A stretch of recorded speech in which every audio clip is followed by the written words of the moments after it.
This is your language of desires.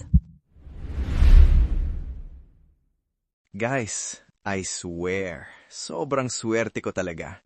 I mean, I am so damn lucky. Naalala niyo ba yung kwento ko tungkol sa ninja wife last time? Well, bumisita ulit siya sa amin.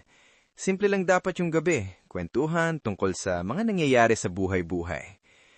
Habang nagkukwentuhan kami, nag-open up siya tungkol sa mga pinagdadaanan niya. Pinakita pa niya yung mga pasa niya at honestly, naawa talaga kami ni wifey sa kanya. Kaya ginawa namin yung alam naming pampagaan ng pakiramdam. Konting shots, konting kwentuhan, tapos hagalpakan. Yung tipong kahit mabigat yung kwento, napapalitan ng tawa. Habang nagkakatuwaan kami, nagpicture pa kami tapos sinend namin sa GC namin. Siyempre, nagsimula ng mangulit yung mga members. May mga hamon pa sila ni wifey kung sino gustong sumama sa kulitan. Akala namin walang papatol. Pero guess what? May pumatol. Yung isang ball. Habang lakas ng tawanan namin, bigla kaming nakareceive ng chat. Bro, nasa baba na ko. Napatingin kami ni wifey at ninja wife sa isa't isa sabay tawa. Si wifey na yung bumaba para sunduin si Ball.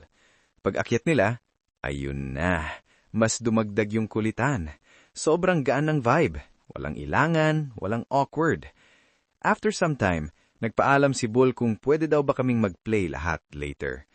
Sabi ko, maya-maya, tingnan natin kung okay sa lahat. After a few minutes, nagkatinginan kami. At ayun, lahat pumayag. Nung sinara ni Ninja Wife yung pinto para sa privacy, dun na nagsimula ang masayang kaguluhan.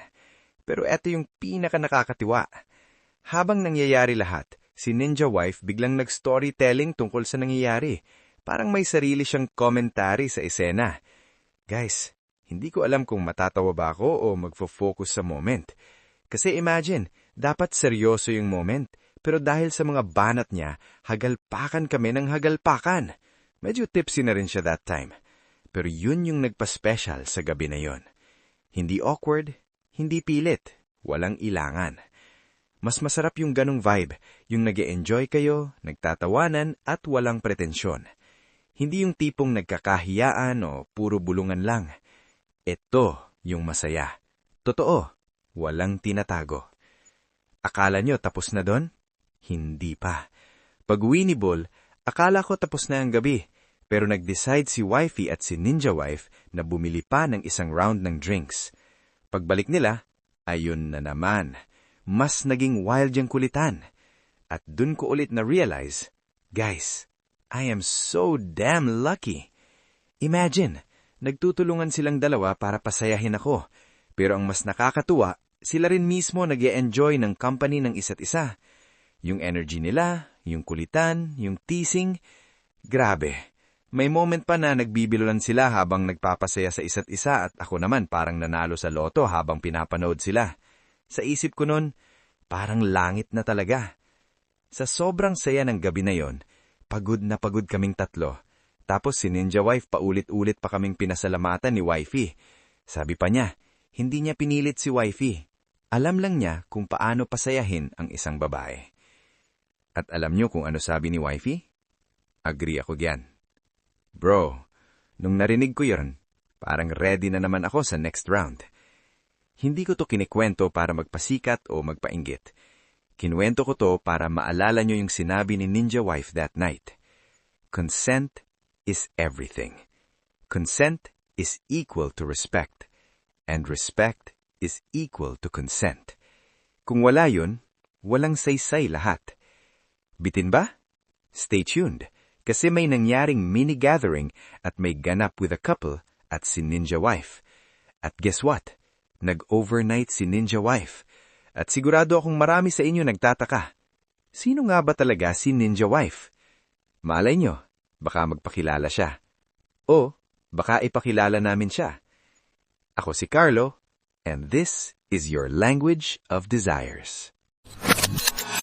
Tonight, may narinig ka na naman na kwento. Isang kwento ng curiosity, ng temptation, at ng mga lihim na gusto nating tuklasin. Minsan, Hindi mo kailangang pigilan ang desire mo. Kailangan mo lang maintindihan kung ano talaga ang sinasabi nito. Kasi sa bawat tingin, bawat hawak, bawat sandaling nagpakainit ng damdamin, May wika na hindi sinasabi ng salita pero ramdam ng katawan. at kung nagustuhan mo ang kwentong to, don't forget to like Share at subscribe. at i-follow mo na rin ang page namin para sa mas marami pang kwento na magpapakilig. At magpapainit ng imahinasyon mo. This is your Language of Desires.